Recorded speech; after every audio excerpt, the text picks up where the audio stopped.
6 personer, 2 piloter foran, en maskinist, altså en læge, en tekniker og en højstoperatør.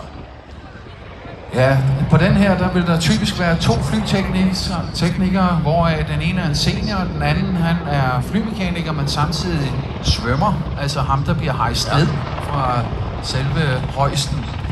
I kan se, at den kan åbne rampen om bagved. Det åbner mulighed for at tage tropper ind og ud. Det er ikke normalt den vej, man redder folk fra. Det foregår gennem sidedøren, så vi kommer til at se, når helikopteren drejer den anden vej med sidedøren. Det kan godt være svært